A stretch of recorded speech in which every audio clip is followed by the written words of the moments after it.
Hello friends, എല്ലാവർക്കും എൻ്റെ പുതിയൊരു വീഡിയോയിലേക്ക് സ്വാഗതം.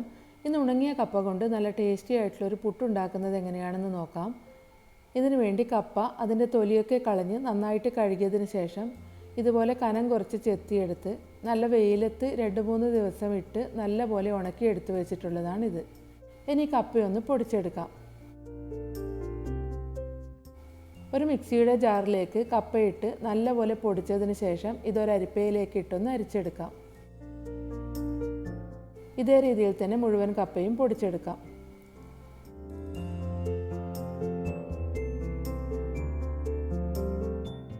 കപ്പ ഞാനിവിടെ മുഴുവനായിട്ടും പൊടിച്ചെടുത്ത് വെച്ചിട്ടുണ്ട്.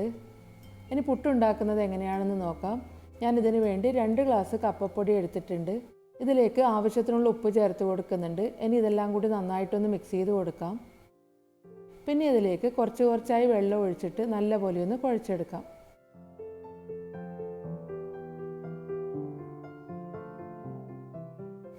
ഇപ്പോൾ പൊടി ഞാനിവിടെ നന്നായിട്ട് കുഴച്ചെടുത്തിട്ടുണ്ട്. ഇതിലിപ്പോൾ ചെറിയ കട്ടയൊക്കെ ഉണ്ട്, അതൊക്കെ കൈകൊണ്ട് നന്നായിട്ടൊന്ന് പൊടിച്ചെടുക്കാം.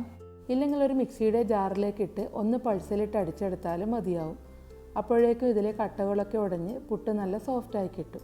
പിന്നെ ഞാൻ ഇതിലേക്ക് കുറച്ച് തേങ്ങ കൂടി ചേർത്ത് കൊടുക്കുന്നുണ്ട്. എല്ലാം കൂടി നല്ലപോലെ ഒന്ന് മിക്സ് ചെയ്ത് കൊടുക്കാം. പിന്നെ ഈ പൊടിയിലേക്ക് തേങ്ങ ചേർത്ത് കൊടുക്കണമെന്ന് നിർബന്ധമൊന്നുമില്ല, നിങ്ങൾക്ക് ഇഷ്ടമുണ്ടെങ്കിൽ മാത്രം ചേർത്ത് കൊടുത്താൽ മതിയാവും. ഇനി ഒരു പുട്ടുകുറ്റിയിലേക്ക് തേങ്ങ ഇട്ടതിന് ശേഷം പുട്ടുപൊടി ഇട്ട് കൊടുക്കാം. വീണ്ടും തേങ്ങ. അപ്പോൾ നിങ്ങൾക്ക് എത്ര കഷ്ണം പുട്ടാണോ വേണ്ടത് അതിനനുസരിച്ച് ലെയർ ചെയ്ത് ഇട്ട് കൊടുക്കാം. പിന്നെ നമ്മൾ ഈ കപ്പപ്പുട്ടൊക്കെ ഉണ്ടാക്കുന്ന സമയത്ത് തേങ്ങ കുറച്ച് കൂടുതൽ ചേർത്ത് കൊടുക്കുകയാണെങ്കിൽ അതിന് നല്ലൊരു ടേസ്റ്റ് ആയിരിക്കും. പിന്നെ ഇത് വേവിച്ചെടുക്കുന്നതിന് വേണ്ടി ഞാനിവിടെ വെള്ളം തിളപ്പിക്കാൻ വെച്ചിട്ടുണ്ട്. വെള്ളം നന്നായിട്ട് തിളച്ച് വരുന്ന സമയത്തിൻ്റെ മുകളിലേക്ക് പുട്ടുകുറ്റി വെച്ച് ഒരു 5-8 മിനിറ്റ് നല്ലപോലെ ഒന്ന് വേവിച്ചെടുക്കാം. ഇപ്പോൾ പുട്ടുകുറ്റിയിൽ നിന്ന് ചെറുതായിട്ട് ആവിയൊക്കെ വന്ന് തുടങ്ങിയിട്ടുണ്ട്. ഇനി ഇതൊരു 2-3 മിനിറ്റ് കൂടി വേവിച്ചതിന് ശേഷം അടുപ്പത്ത് നിന്ന് മാറ്റി ഒരു പ്ലേറ്റിലേക്ക് ഇട്ട് വെക്കാം. ഈ പുട്ട് പ്ലേറ്റിലേക്ക് മാറ്റുന്ന സമയത്ത് തന്നെ നല്ലൊരു മണമൊക്കെ വരാൻ തുടങ്ങിയിട്ടുണ്ട്. അതുപോലെ തന്നെ ഈ പുട്ട് കഴിക്കുന്നതിന് നമുക്ക് പ്രത്യേകിച്ച് ഒരു കറിയുടെ ആവശ്യമില്ല. അല്ലാതെ തന്നെ ആ തേങ്ങയൊക്കെ കൂട്ടി മിക്സ് ചെയ്ത് കഴിക്കാൻ തന്നെ ഇതിന് നല്ലൊരു ടേസ്റ്റാണ്.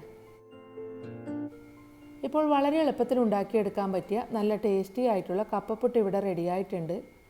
അപ്പോൾ നമുക്ക് ഈ കപ്പയൊക്കെ കൂടുതൽ കിട്ടുന്ന സമയത്ത് ഇതുപോലെ കുറച്ച് ചെത്തി ഉണക്കിയൊക്കെ സൂക്ഷിച്ചെടുത്ത് വെക്കുകയാണെങ്കിൽ ഇടയ്ക്ക് ഇതുപോലെ പുട്ടൊക്കെ ഉണ്ടാക്കി കഴിക്കാവുന്നതാണ്. അപ്പോൾ എല്ലാവർക്കും എൻ്റെ ഇന്നത്തെ വീഡിയോ ഇഷ്ടമായെന്ന് വിചാരിക്കുന്നു. എൻ്റെ വീഡിയോ ഇഷ്ടമായെങ്കിൽ ലൈക്ക് ചെയ്യാനും കമൻറ്റ് ചെയ്യാനും നിങ്ങളുടെ ഫ്രണ്ട്സും ഫാമിലിയൊക്കെ വീഡിയോ ഷെയർ ചെയ്യാനും മറക്കരുത്. അപ്പോൾ അടുത്ത വീഡിയോ ആയിട്ട് കാണാം.